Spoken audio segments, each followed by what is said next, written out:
नमस्कार दोस्तों, स्वागत है आपका एक बार फिर से मेरी एक नई वीडियो के साथ। और आज हम आपको सैर कराएंगे उत्तराखंड के चमोली ज़िले में स्थित प्रसिद्ध फूलों की घाटी की, जो वैली ऑफ फ्लावर्स के नाम से जानी जाती है।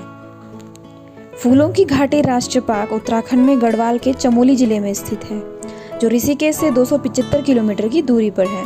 यहाँ पहुँचने के लिए चमोली से जोशीमठ और अंतिम स्टेशन गोविंद घाट तक आना होता है। गोविंद घाट से फूलों की घाटी पहुँचने के लिए लोग हेली सेवा का आनंद भी लेते हैं और अधिकांश लोग 3 किलोमीटर की दूरी पुलना तक गाड़ी से जाते हैं और उसके बाद 14 किलोमीटर की कठिन यात्रा पैदल तय करनी होती है। अगर कोई पैदल नहीं चल सकते हैं तो घोड़े और खच्चरों की सहायता भी ले सकते हैं, जो यहाँ आसानी से मिल जाते हैं। ये चढ़ाई वाला रास्ता बहुत ही थका देने वाला है, जिसके कारण अधिकांश लोग घांगरिया बेस कैंप में ही रुक जाते हैं और थकान उतरने के बाद ही आगे बढ़ते हैं। ये है घांगरिया बेस कैंप, जहाँ रुकने के लिए आपको पर्याप्त मात्रा में होटल तथा खाने पीने के लिए रेस्टोरेंट उपलब्ध है। यहाँ से फूलों की घाटी के लिए लोकल गाइड की सहायता भी ले सकते हैं, ताकि कोई रास्ता ना भटक जाए।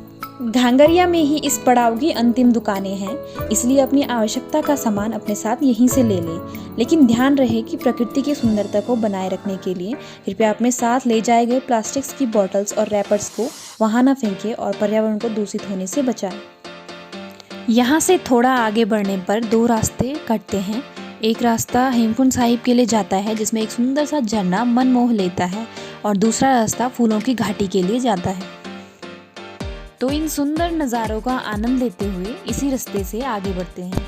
फूलों की घाटी तक पहुंचने के लिए यहाँ से 4 किलोमीटर की दूरी तय करनी पड़ेगी। ये है फूलों की घाटी का प्रवेश द्वार, जहाँ पे सभी पर्यटकों को एंट्री करानी पड़ती है। तो दोस्तों, एक बात ध्यान रहे, अगर आपको फूलों की घाटी जाना है तो आपको दिन में 1 बजे से पहले मेन गेट तक पहुंचना जरूरी है, क्योंकि उसके बाद मेन गेट बंद हो जाता है और आपको अगले दिन ही जाना पड़ेगा और शाम को 5 बजे से पहले लौटना होगा। तो चलिए प्रकृति की इन सुंदर वादियों का आनंद लेते हुए आगे बढ़ते हैं। ये जो नदी दिख रही है, इसका नाम पुष्पावती नदी है, जो तिपरा बामक ग्लेशियर से निकलकर फूलों की घाटी से बहती हुई आती है।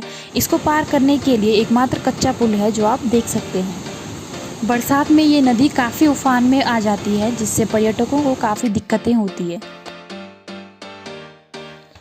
पहाड़ की ओर चढ़ते हुए ये रास्ते बहुत ही ज़्यादा कठिन और संकरे हैं, और बरसात के मौसम में यहाँ पे बहुत ज़्यादा लैंडस्लाइड होता है, जिससे रास्ते और भी ज़्यादा खतरनाक हो जाते हैं।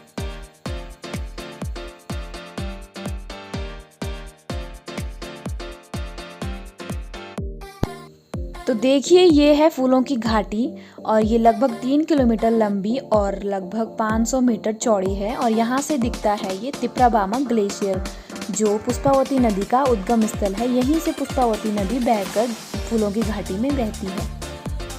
इस घाटी की खोज सर्वप्रथम ब्रिटिश पर्वतारोही फ्रैंक स्मिथ ने और उनके साथियों ने की थी, जो संयोग से अपने कामेत पर्वत के अभियान से लौट रहे थे। इसकी बेहद खूबसूरती से प्रभावित होकर फ्रैंक स्मिथ ने 1937 में इस घाटी में वापस आए और 1938 में वैली ऑफ फ्लावर्स के नाम से एक किताब प्रकाशित करवाई।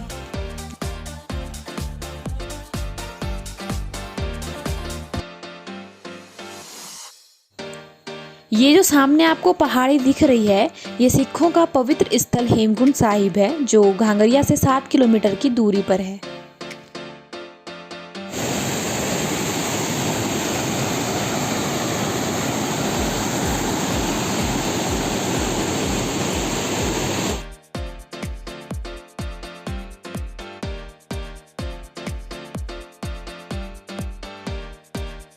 जैसे कि नाम से पता चलता है, फूलों की घाटी एक ऐसी जगह है जहां प्रकृति अपनी पूरी महिमा के साथ खिलती है। यहां 500 से अधिक फूलों की प्रजातियां पाई जाती हैं और अनेक प्रकार की जड़ी बूटियां पाई जाती हैं, जिनसे heart attack, asthma, diabetes, sugar, blood pressure और अन्य कई प्रकार की बीमारियों के इलाज के लिए इन औषधियों का प्रयोग किया जाता है।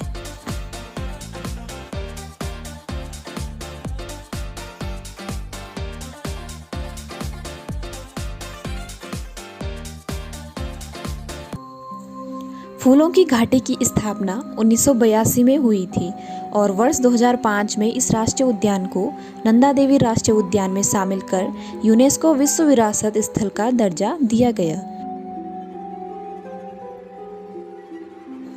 यह क्षेत्र लगभग 87 वर्ग किलोमीटर में फैला हुआ है और इसकी समुद्र तल से ऊंचाई लगभग 3600 मीटर है।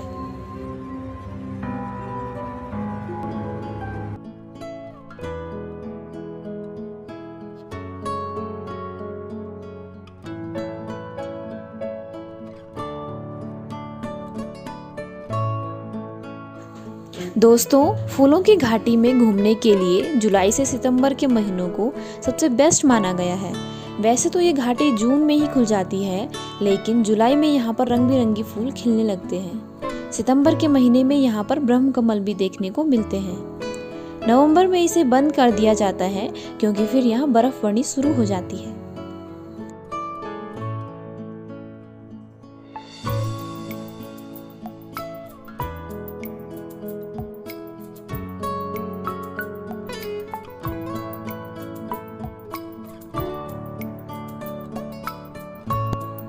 तो एक बार फिर से प्रकृति की इन सुंदर वादियों का आनंद लीजिए।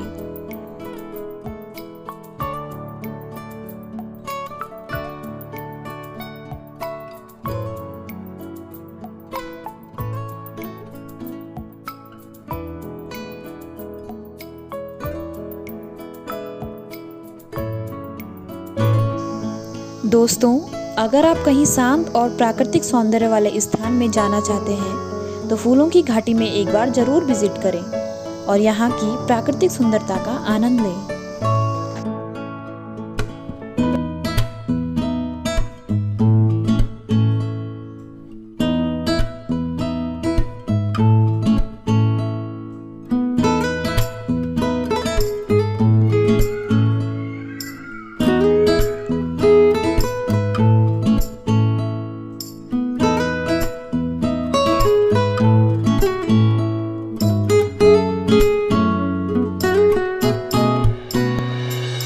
धन्यवाद दोस्तों हमारी इस वीडियो को देखने के लिए। अगर आपको हमारी ये वीडियो पसंद आई है तो प्लीज़ लाइक करें, शेयर करें, सब्सक्राइब करें और कमेंट में ज़रूर बताना कि आपको हमारी ये वीडियो कैसी लगी।